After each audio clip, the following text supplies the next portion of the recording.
വചനത്തിൻ്റെ ചിന്തയ്ക്ക് ആധാരമായിട്ട് യോവേൽ പ്രവാചകൻ്റെ പുസ്തകം 2-ാമത്തെ അധ്യായം 28-ാമത്തെ വാക്യം.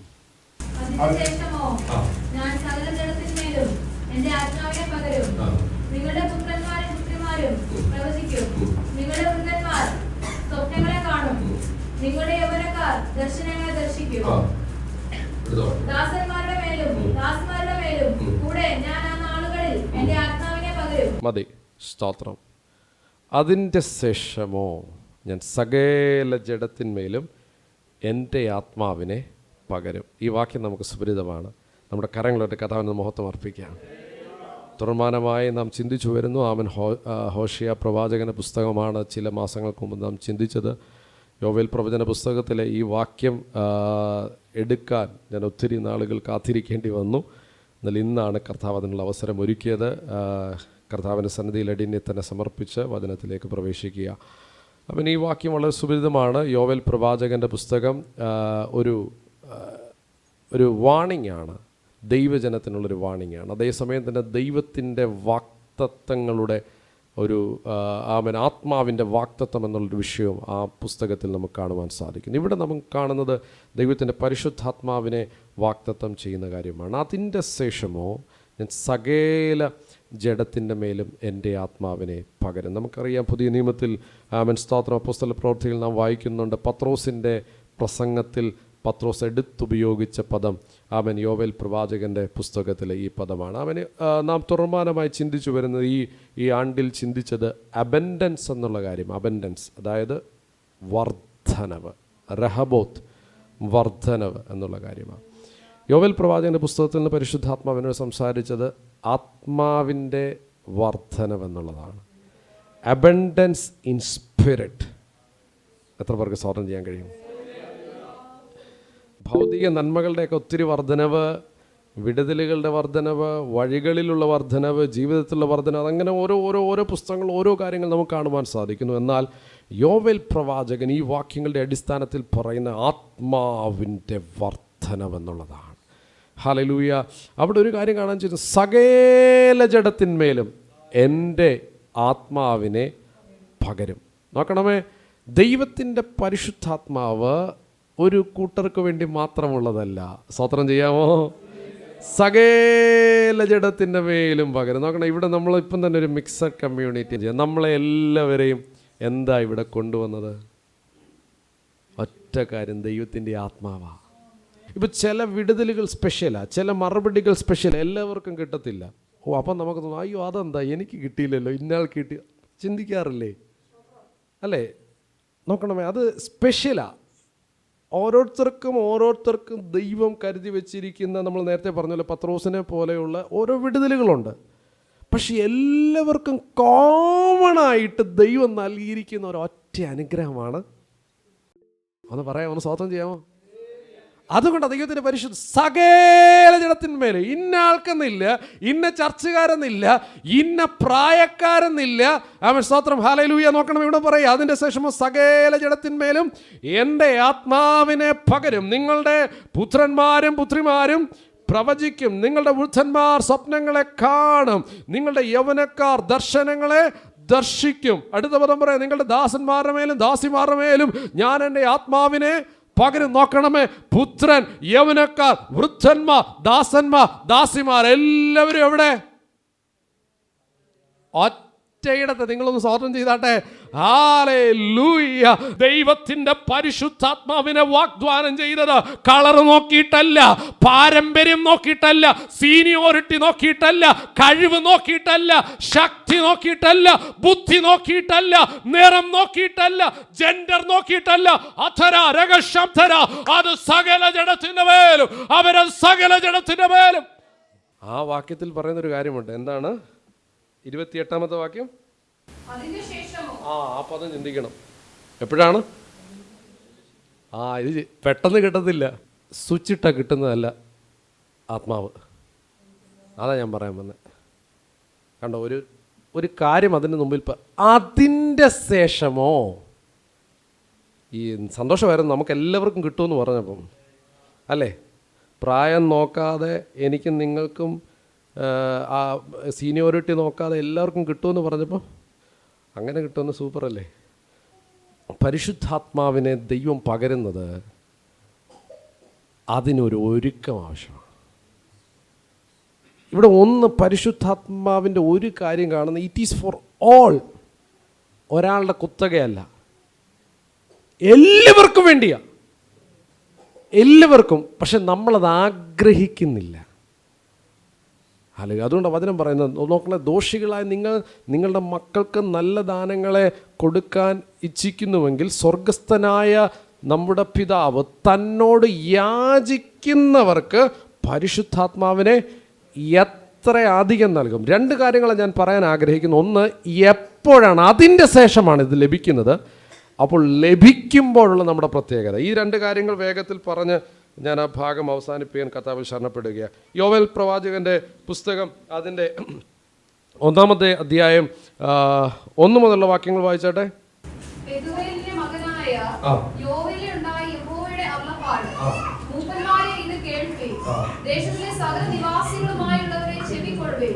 നിങ്ങളുടെ കാലത്തോ നിങ്ങളുടെ പിതാക്കന്മാരുടെ കാലത്തോ ഇങ്ങനെ സംഭവിച്ചിട്ടുണ്ടോ?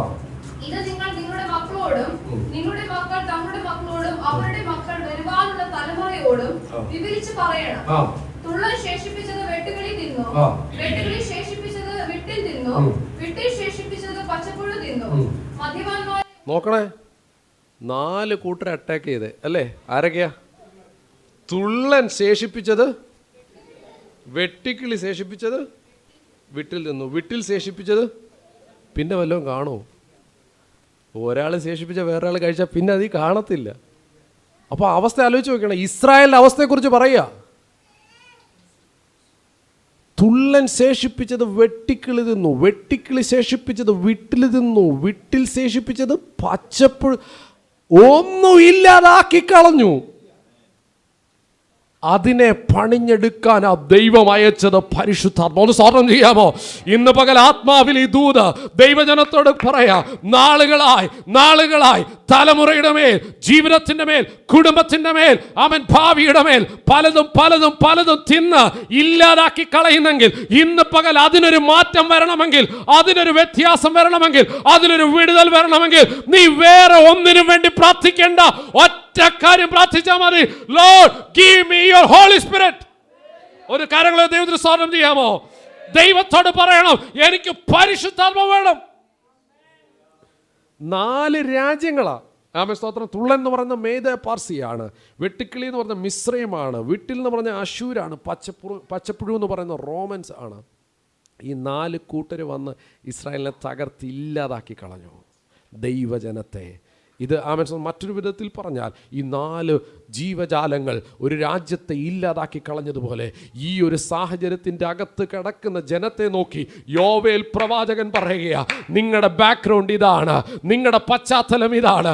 ഇന്ന് പകൽ എന്നെ കേൾക്കുന്ന ദൈവമക്കളോട് ആത്മാവിൽ ഞാൻ ദൂത് കൈമാറാ. പ്രിയ ദൈവമേ, എൻ്റെ ജീവിതത്തിൻ്റെ അനുഭവങ്ങളിൽ ഞാൻ ആത്മാവിൽ നിന്നുകൊണ്ട് നിങ്ങളോട് വചനം ഞാൻ സംസാരിക്കുന്നത്. ഒരു കാലത്ത് ആമേൻ സ്തോത്രം, ഹല്ലേലൂയ, ആമേൻ ഹല്ലേലൂയ, ആമേൻ വെട്ടിക്കിളിയും ആമേൻ പച്ചപ്പുഴും വിട്ടിലും തുള്ളലും ശേഷിപ്പിച്ചതുപോലെ ഹല്ലേലൂയ തകർന്ന് തരിപ്പണമായി കിടന്ന മേഖലകളെ അവൻ സ്വർഗം അങ്ങോട്ട് ഇറങ്ങിയപ്പോൾ, പരിശുദ്ധാത്മാവ് അങ്ങോട്ട് ഇറങ്ങിയപ്പോൾ ഒന്നൊന്നായി പണിയാൻ തുടങ്ങി. അതിനെ ദൈവം അതിനെ വ്യത്യസ്തമാക്കാൻ തുടങ്ങി. ഇന്ന് പകൽ ഇവിടെ ഇരിക്കുന്ന നിങ്ങളുടെയും എന്റെയും ഒക്കെ അനുഭവം ഇതാ. എന്നാൽ ഇന്ന് പകൽ ആത്മാവിൽ ഒരു ദൂതുകൂടെ കൈമാറാം. അവരെ ആ അവസ്ഥകൾ ഇന്നും തുടരുന്നുണ്ടെങ്കിൽ അതിന്റെ മേലൊരു വിടുതൽ തരാൻ കഴിയുന്ന ദൈവം അവർ ഇന്നും ജീവിക്കുന്നുണ്ട്. ആ കർത്താവിന് ഒരിക്കൽ കൂടെ നന്ദി പറയാം. ഹല്ലേലൂയ. ഈ അവസ്ഥകൾ മാറാൻ വേണ്ടി പ്രവാചകൻ അവരോട് പറയുന്നൊരു കാര്യമുണ്ട്. 2-ാമത്തെ വാക്യം ഒന്ന് വായിക്കാമോ? സിയോനിൽ കാഹളമൂതുവിൻ, എന്റെ വിശുദ്ധ പർവ്വതത്തിൽ അയ്യം വിളിപ്പിൻ. യഹോവയുടെ ദിവസം വരുന്നതുകൊണ്ട് അത് അടുത്തിരിക്കുന്നതുകൊണ്ട് ദേശത്തിലെ സകല നിവാസികളും നടുങ്ങി. നോക്കണമേ, അവരോട് ഓർപ്പിക്കുക, സിയോനിൽ കാഹളമൂതുവിൻ, എന്റെ വിശുദ്ധ പർവ്വതത്തിൽ അയ്യം വിളിപ്പീൻ. യഹോവയുടെ ദിവസം വരുന്നു. ഇന്ന് പകലിൽ ദൈവവേദലേ അവൻ ഇവിടെ കടന്നു വന്നത് വെറുതെ അല്ലെന്ന് എത്ര പേർ വിശ്വസിക്കുന്നു? ഹല്ലേലൂയ. ദൈവത്തെ ആരാധിക്കുന്ന വെറുതെ അല്ല, ദൈവത്തെ സ്തുതിക്കുന്ന വെറുതെ അല്ല. ദൈവത്തിന്റെ വചനം പറയുക, എല്ലാം നഷ്ടപ്പെട്ട ഒരു ജനത്തോട് പ്രവാചകൻ പറയുക, നിങ്ങൾ മിണ്ടാതിരിക്കരുത്, അവൻ നിങ്ങൾ മൗനമായിരിക്കരുത്, നിങ്ങൾ കാഹളമൂതണം, കാഹളമൂതണം, വിശുദ്ധ പർവ്വതത്തിൽ നിങ്ങൾ വരണം. പലരും ചോദിച്ചേക്ക്, എന്തിനാ ആരാധന, എന്തിനാ സഭ, എന്തിനാ കൂട്ടായ്മ, ഇതൊന്നും വേണമെന്നില്ലല്ലോ. അല്ല ദൈവമക്കളെ, അല്ല അല്ല. നോക്കണം, ഇവിടെ വിശുദ്ധ സഭായോഗത്തെ കുറിച്ച് പറയുന്നൊരു വാക്യമുണ്ട്. 12-ാമത്തെ വാക്യം വായിച്ചാട്ടെ. എന്നാൽ ഇപ്പോഴെങ്കിലും നിങ്ങൾ പൂർണ്ണ ഹൃദയത്തോടും ഉപവാസത്തോടും കരച്ചിലോടും വിലാപത്തോടും കൂടെ എങ്കിലേക്ക് തിരുമീൻ എന്ന് യഹോവയുടെ അരുളപ്പാട്. നോക്കണമേ, കർത്താവ് അവരെ ഓർപ്പിക്കുക, നിങ്ങൾ പൂർണ്ണ ഹൃദയത്തോടെ ഉപവാസത്തോടെ കരച്ചിലോടെ എങ്കിലേക്ക് തിരിയണം. ദൈവമക്കളെ, ഈ ലോകം യൂട്ടേൺ അടിക്കാനാണ് ഓർപ്പിക്കുന്നത് നമ്മളെ ലോകത്തിലേക്ക്. എന്നാൽ ദൈവത്തിൻ്റെ വചനം ഓർപ്പിക്കുക, നീ ദൈവത്തിലേക്ക് തിരിയാൻ തയ്യാറാകണം, സ്തുതിക്കാൻ തയ്യാറാകണം, സിയോൻ പർവ്വതത്തിൽ കാഹളമൂതാൻ തയ്യാറാകണം പൂർണ്ണ ഹൃദയത്തോടെ. അവിടെ പറയുന്നുണ്ട്, വസ്ത്രങ്ങളെയല്ല ഹൃദയങ്ങളെ തന്നെ കീറുവീൻ. 15-ാം വാക്യത്തിൽ പറയുക, സിയോനിൽ കാഹളമൂതുവീൻ, ഒരു ഉപവാസം നിയമിപ്പിൻ, സഭായോഗം വിളിപ്പിൻ, ജനത്തെ കൂട്ടിവരുത്തുവിൻ, സഭയെ വിശുദ്ധീകരിപ്പിൻ, മൂപ്പന്മാരെ കൂട്ടിവരുത്തുവിൻ, പൈതങ്ങളെയും മുല കുടിക്കുന്നവരെയും ഒരുമിച്ച് കൂട്ടുവീൻ. മണവാളൻ മണവറയും മണവാട്ടി ഉള്ളറയും വിട്ട് പുറത്തു വരട്ടെ. നോക്കണമേ, ഒരു വ്യത്യാസവുമില്ല. കുഞ്ഞാണെങ്കിലും വലുതാണെങ്കിലും മണവാളനാണെങ്കിലും മണവാട്ടിയാണെങ്കിലും അവൻ സ്തോത്രം, എല്ലാവരും പുറത്തു വന്ന് ദൈവസന്നിധിയിൽ മുട്ടുമടക്കിയാൽ അതിന്റെ ശേഷം അവൻ ഹല്ലേലൂയ തുള്ളൽ തിന്നതാകാം, വെട്ടിക്കിളി തിന്നതാകാം, വിട്ടില് തിന്നതാകാം, പച്ചപ്പുഴ തിന്നതാകാം, ദൈവം മാറ്റും. തെളിവ് അവിടെ തന്നെ ഉണ്ട്. അതോടെ വായിച്ച് സമയം അവസാനിക്കുകയാണ്. ഞാനൊരു വാക്കിൽ അവസാനിപ്പിക്കുക. ആമേൻ, സ്തോത്രം. അതിന്റെ 21 മുതലുള്ള വാക്യം വായിച്ചാട്ടെ. 21. ദേശമേ ഭയപ്പെടേണ്ട, ഘോഷിച്ചുല്ലസിച്ച് സന്തോഷിക്കുക, യഹോവ വൻകാര്യങ്ങളെ ചെയ്തിരിക്കുന്നു. ഒരു ആമേൻ പറയാമോ? യഹോവ വൻകാര്യങ്ങളെ. എവിടെ? ദേശത്തിന് വേണ്ടി. നമ്മൾ പലപ്പോഴും നമ്മുടെ വിടുതൽ ആഗ്രഹിക്കുമ്പോൾ ഒരു കാര്യം മനസ്സിലാക്കണം, ദൈവം ആ ദേശത്തെയും കൂടെ വിടുവിക്കും, ദേശത്തെ കൂടെ വിടുവിക്കും. ആമേൻ, സ്തോത്രം. അടുത്ത വാക്യം വായിച്ചാട്ടെ. അടുത്ത വാക്യം. വയലിലെ മൃഗങ്ങളെ ഭയപ്പെടേണ്ട, മരുഭൂമിയിലെ പുൽപ്പുറങ്ങൾ പച്ച വെക്കുന്നു, വൃക്ഷം ഫലം കായ്ക്കുന്നു, അത്തിവൃക്ഷവും മുന്തിരിവള്ളിയും അനുഭവ പുഷ്ടി നൽകുന്നു. സിയോൻ മക്കളെ ഘോഷിച്ചുല്ലസിച്ച് നിങ്ങളുടെ ദൈവമായ യഹോവയെ സന്തോഷിപ്പീൻ. അവൻ തക്ക അളവായി നിങ്ങൾക്ക് മുൻമഴ തരുന്നു.